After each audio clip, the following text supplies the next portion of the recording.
Bullhorn's 2025 Industry Trends Report. That's next on the RecTech podcast. Leah Taniguchi is the Senior Research Manager at Bullhorn, where she leads market research initiatives to provide actual insights that inform business strategy and keep the company at the forefront of industry trends. They have a new report out called the Grid Industry Trends Report. We'll go into that. Leah, welcome to RecTech. It's nice to have you here. First time for Bullhorn on the show. Great, thank you. I'm glad to be the inaugural Bullhorn guest on your show. Excited.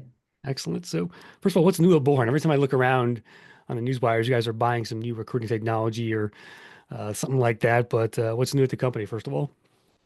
Yeah, so we have made a lot of acquisitions, and I would say that most of the recent ones, text kernel, employee, these have all been in service of us trying to really make sure that we can maintain our position as the industry leader in cloud-based software, but also to really make sure that we are well positioned with all the technology, the data, the expertise, the innovation we need to really infuse AI throughout our entire platform. That is our big push right now, is how we can really have AI orchestrated throughout the recruitment lifecycle in a way that really amplifies your workforce. So that's what we've been working on. Honestly, you've probably heard about AI from us like 24/7. That's the big move, not just for us, certainly in the industry, but we've really been consolidating our technology and our expertise and really building some cutting edge new things that we think are going to be pretty exciting. Very cool. You do a lot of talking to staffing vendors out there as part of your daily job. We were talking before the show started. What's the sentiment right now in the staffing market? How are they viewing the labor market with all its ups and downs right now? There's a lot of uncertainty out there. Well, what are they telling you, Leah? Sure. I mean, first of all, Chris, they are definitely saying there's a lot of uncertainty. We've heard a lot of caveats and a lot of qualifications from a number of the people we've been talking to. But one of the things I'm hearing a lot is that, they're still dealing with slower hiring cycles, a lack of confidence among their clients, that lower job volume that's also ironically combined with an ongoing talent shortage, particularly in high skilled areas and tech focused areas. It's something we've been dealing with for the last couple of years. There's a lot less churn in the industry. There's reluctance on the part of candidates to move because they're also uncertainty about Great stay here. the economy, the political climate. I will say that we are really seeing a lot of firms talk about focusing on gaining market share, on positioning themselves for when an economic recovery comes. We're also hearing a lot about what I like to think of as specialized diversification. So expanding into higher margin services, looking at project management, at consulting, at really providing these high value end-to-end partnerships with their clients, but doing it in very specific targeted verticals or staffing types or project areas where they can be absolutely the leader in that space. They're really looking at this sort of micro segmentation when they can not just play, but they can play and win and dominate. So some interesting examples I've been hearing about are things like not just reskilling and upskilling programs on AI skills in general, but say training attorneys on how to use AI in responsible ways that are in regulatory compliance. So like these very niche areas where they know that they can own a space, make high margins because they are high value, high skilled services, and where they're providing real value to their clients that they can't get without the expertise of those recruitment partners. So we're seeing those sorts of trends. Also, from an economic standpoint, just starting to hear a little bit of tentative optimism that we're starting to see some uptick in job volumes in the US labor market. Everyone was very cautious. Everyone says Yeah. it's early days. We don't know what's going to happen. There could be a lot of shocks coming with some of the political changes, but we're just starting to hear people say that there's a little bit of cautious optimism about the US recruitment market and labor market. And they're hoping that within, maybe not early Q2, but late Q2, and secondly, and certainly a hope for the second half of 2025 that we're going to start to see a little bit of an uptick. We're recording this March 7th. Did the job numbers come out today, Leah? Do you know for Yeah, the February? BLS job numbers did come out. From what I took a look at them this morning, we are holding steady in terms of labor force participation and unemployment. There hasn't been a lot of change. We added about, I think it was 150, 160,000 jobs this month. Okay. So that's somewhat more optimistic. We are seeing still kind of a downturn in some professional services and hospitality and leisure, a little bit of the ongoing strength we've seen on the government side. That's been a pretty resilient sector. Did see ongoing strength in healthcare. Healthcare and life sciences really are proving to be a bright spot. And they added, if I recall correctly, don't quote me, I think it was around 32,000 jobs this month. So, it wasn't a stellar jobs report, but I think some of us, myself included, were concerned about it being a little bit worse. So it Yeah. actually was sort of steady as she goes. All right, that's not bad. Okay, we'll take it. 150, 160K. Yeah. All right, let's take away. Let's go to the report, Lee. I'm going to pull it up here on the screen for the audience here. If you're listening to this, you can go to YouTube and watch the video version of our conversation today. All right, so I pulled up the 2025 trends report here, Leah. What were the key sort of takeaways for us? Give us kind of the high level, if you could. Sure. So we found sort of what we were really looking at is what was the difference between firms who were actually able to grow revenue in spite of the economic headwinds in 2024 and those who weren't. So we really tried to drill down on those revenue winners. And we found that they had a few key things in common. One was that they really are leveraging automation throughout the entire recruitment lifecycle, so at every stage of the game. The other is that they're not sitting on the sidelines and waiting to deploy AI or to see how they should be doing that. They're already doing it now, and they're starting to see really tangible benefits from it. Hmm. The third thing that we found is that they are still laser focused on delighting talent at every stage, really giving them what they want, which is the right jobs faster with lots of communication. And then the last thing is something we talked about a little bit on up at the front when we were talking about market trends, which is that the most successful firms really are diversifying in ways that are allowing them to protect margin and really deliver value for their clients. Yeah. Number three strikes me a bit, delighting talent. Like drill down a bit more on that because I think like how do job seekers today view working with staffing firms and how are staffing firms actually delighting that talent through, things like communication is a big thing, right? You have to really communicate with the candidate and keep them involved and up to date. Give me some thoughts around that. Yeah, so we've seen a few things. So I don't know if you know this, but we do actually do two major grid reports in the year. One is the talent trends report, where we talk to the talent and ask them what they want. And one is the industry trends report, where we talk to recruiters, but we Okay. also ask them questions about how they're engaging with the talent. One of my favorite things to do in research is to compare those two and to see how things are aligning between what we think the candidates want and what they're telling us they want. What we're finding is that, they really do want frequent communication, and they want it to be the right communication about where they stand in the process. They don't want to feel like they've gone into the black hole. They don't want to get ghosted. They really want to know where they stand, even if the answer is you haven't progressed in the process. They really want to know. They want to build a relationship with their recruiters. So what we found in the industry trends report is that those firms that were doing the best job of communicating, of placing candidates quickly, of really understanding what their needs were and what they were looking for. So not putting them up for a bunch of jobs that really aren't a good fit, but Mhm. also the ones who are putting them up for more than one job at a time, who are contacting them before their last assignment is over, who are really working with passive candidates in the database and proactively offering them jobs, not only saw much higher likelihood to be below the 20-day threshold in terms of time to place, but they also were significantly more likely to have seen revenue gains in 2024. So what that says to me is that they are both increasing candidate loyalty, because our talent report showed that when you do a lot of these things, you can drive candidate loyalty up to nearly 90%, but they're also seeing a real flow through to their bottom line, and they're seeing improved operational metrics in terms of time to place. So I don't know if this is good news or bad news. The way I would sum it up is to say that the firms who are really delighting talent at every stage, it's not something where our research showed that, well, as long as you're doing, the emails well, they'll stick with you and you're Right. seeing a lot of success. It really was as long as you're hitting all of these points, that every stage of the recruitment lifecycle matters when it comes to talent engagement. And what you see are both financial and operational gains when you get that right. Very good. The report highlights that staffing firms using AI were twice as likely to have increased revenue last year. What specific aspects of AI adoption are really driving that? Give me some thoughts there. Yeah, similar to what I was just saying about talent is that I think this is good news. We saw correlations between revenue growth and AI adoption across the entire recruitment cycle. So that means in terms of using AI for business development, regarding outreach to new clients, sourcing new jobs. We also saw positive correlations with revenue when AI was being used to search for candidates and match them to jobs. We saw positive correlations when people said they were using AI agents to screen candidates.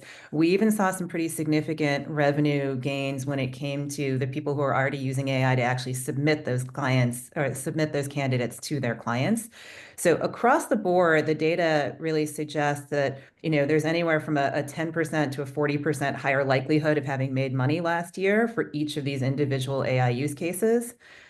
One thing that I think is sort of interesting is that we did see a slightly lower revenue correlation with search and match AI tools. And when I talked to some of the people, because we added this qualitative feature this year, what a lot of people told me was that they actually believe search and match agents are going to be the number one driver of productivity, but that the reason they're not seeing those benefits yet has a lot to do with the underlying data quality that they have. To some degree, Mhm. they've gone kind of as far as they can with these point solutions and with their data that may be siloed in a number of different systems. In fact, our respondents really said that these data quality issues were the number one obstacle to deploying AI.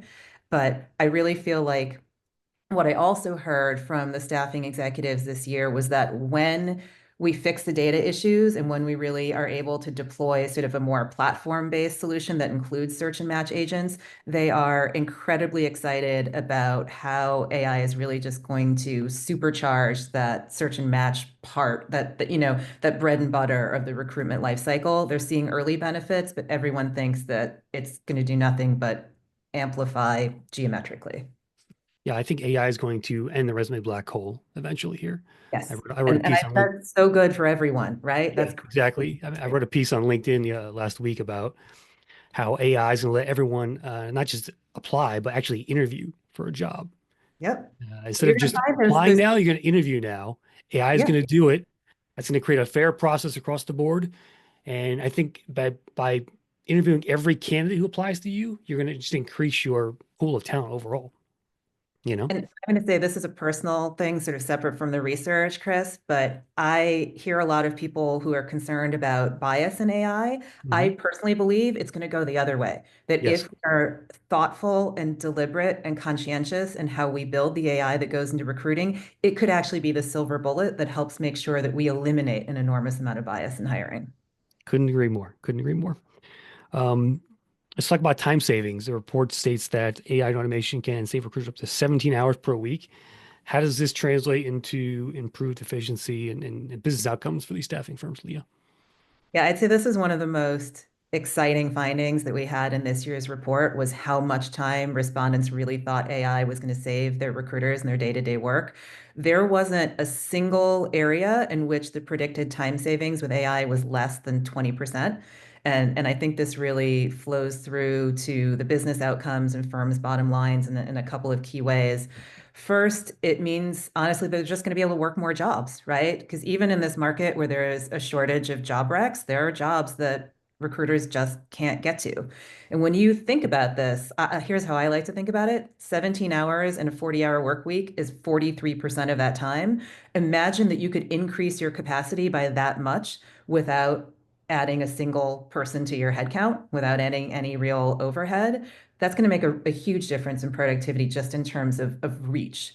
The second is that AI, as we were just discussing, is going to be able to screen way more candidates for each job in the same amount of time or probably less. So recruiters are really going to be spending their time with really qualified candidates and more of that time asking meaningful questions because the screening agents are going to take care of those knockout questions that take up a bunch of time in interviews that have to be asked, but you have to understand their work authorization status, but that's not what recruiters are good at, and that's not what's really going to make the match. That's going to mean that they're really getting to those sort of behavioral cultural fit questions and those soft skills questions that are going to help them make better placements. That's going to translate into faster placements and I think also faster hiring cycles because they're going to be serving up these candidates who are such a better fit that hiring managers are going to be able to make those decisions a lot more easily. And then finally, I think we can think about all the things that recruiters can do with that time beyond just expanding, search and match and sourcing. I would anticipate that they can be spending some of those 17 hours selling new business, strengthening client relationships, working with hiring managers to really build the kinds of job descriptions that are going to get more quickly to the people who belong in them. And all of this, I think, is going to result in more revenue through both new clients and, retention of the clients that you have because they're going to be that much more embedded in their partnership with you. Yeah. Let's go back to search and match for a minute. You cite them as the top AI tool for improving productivity in the report. What's that user experience like? Like walk me for the candidate, for example. How is matching going to affect them? What's that use case look like? Sure. So we talked about this a little bit already, but I think what I'm really excited about is how AI powered search and match is really going to allow recruiters to like widen that sourcing funnel at the top, but then narrow it really, really quickly. So they're spending time with the candidates who are the most likely to be successful in that role, to be placed in that role. And they can really be spending their time, coaching them, helping them understand what this job is going to look like, getting at real ideas about what they need, what they're looking for in a job beyond just, the checklist of skills. I'll digress a tiny bit and say one of the most interesting things that I have heard in like this quarter's earnings calls from major staffing firms was, an encouragement in this talent scarce market for hiring managers and for clients to build brands that attract candidates based on culture, values, inclusion, professional as well as personal growth opportunities, building this sort of brand that attracts particularly Gen Z candidates based on these, non-salary, much softer cultural pieces. So you can be spending more time as a recruiter talking about those things, selling your client to the candidate and helping the candidate understand what they need. It's also just from the candidate side going to be faster. As we talked about, you're never again going to get ghosted. You're going to be able to interview right away. You're also, the AI agents, once we get this right, and it will be an iterative process where we're teaching them to get better and better, they are going to be able to, essentially be interviewing candidates for dozens and dozens of positions at a time. So you might have a screening agent working in the background, recognizing that this candidate actually isn't a fit for the job you thought you were interviewing them for, but automatically lining them up and matching them with 4 or 5 or 6 other open roles where they may be a potential fit. So it's also going to allow candidates to really connect with roles they might not have even seen or understood were out there that actually could be a really good match for them. And all of those things are just going to happen instantaneously, right? So it's just going to speed up the process. And what we definitely found in this year's talent search was that, speeding up the process is the thing that candidates most wanted. We also interestingly found that when we asked them, 81% of candidates said that they were perfectly happy to work with AI if it sped up their responses and their placement time, right? So they Yeah. had no qualms about this whatsoever. As long as the proof was in the pudding, they were completely happy with having AI agents handle this whole big part of the process in the beginning that gets them to that recruiter meeting more quickly. Let's take a quick ad break, folks. Talk to you about my friends from JobCase. JobCase says workers ready when you are. They have 120 million hourly and skilled gig workers in their network and community, which means filling high volume jobs is faster than ever before. So go to jobcase.com/hire and tell them RegTech sent you. Leah, let's talk about best practices here for staffing firms to integrate AI into their recruiting strategies. What is Bullhorn telling your clients around that?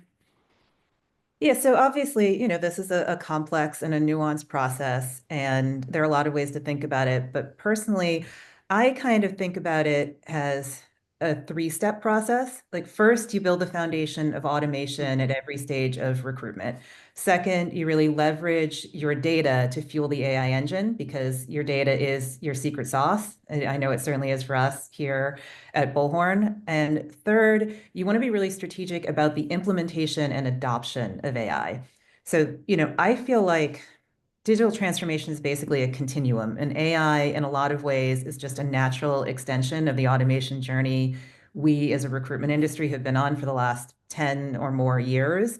Firms should really be thinking about how to continue to strengthen that foundation of automation throughout their workflows. And one thing I'd note is that that should really include business development and middle office. One of the things that we found is that those parts of the life cycle and the workflow are much less likely to be automated than the front office functions. Search and match is the most heavily automated across the people we spoke to. And even that, only 56% of people say they had fully automated that. And all of the other functions are lower. So there's still some low-hanging fruit in automation that can really set you up for success with AI. And then second, I really think that firms need to be looking at how they leverage their data assets, how they standardize, structure, and enrich their data, how they, use that as a way to make sure that everything they know and track and are really good at, everything that's unique about their recruitment firm is captured in that data. Feeding it into the AI engine in a way that is unique to them is how they retain their differentiation and their expertise. They're just amplifying it. One thing I was listening, again, I just got off a lot of these Q4 earnings calls. I kept hearing firm after firm after firm talk about their data as their most important asset. And one thing that really stuck out to me is I think it was from Denis Machuel from Adecco Group. He was very clear that Adecco's massive amount of data is what's going to help them create, in his words, progressively different models and different angles in terms of how we provide value to our clients. I really think it can't be overstated how important that data piece is. And then lastly, I think I would make a case for being really mindful about where and how to deploy AI, and also, honestly, where not to. Every firm is unique. They should be working with a partner who can help them decide where to turn the levers on, what's the best way to implement AI for them. At a most basic level, I would argue that I don't know if we want to have AI agents doing initial screenings in exec search for high-level C-suite executives. But there are some cases, maybe like in the VMS world, where we would consider enabling wholly autonomous agents to actually work the job completely through to submittal, because maybe that's a job that you wouldn't have even gotten to otherwise. So there's nothing but win-win there. But all of those implementation pieces really are choices that each firm needs to make in the way that's right for them. And that's what's going to keep AI from being this thing that just levels the playing field and makes everything generic in recruiting. It's what's going to make sure that every firm retains the uniqueness of who they are and what they do well, but just allows them to do even more of it more quickly. Leah, you are a wealth of knowledge. I really appreciate the chat today. I learned a lot. I hope the audience did too. And if you're listening or watching, go to bullhorn.com. You can get the report there, right, Leah? Yep, absolutely. Awesome. Well, appreciate it again and come back next time. Thank you, Chris. This was lots of fun. That will do for this episode of the RecTech Podcast. Be sure to follow us on LinkedIn, myself on LinkedIn for see every podcast, video, and blog we publish. Thanks for tuning in, everyone. And remember, always be recruiting. That's a wrap.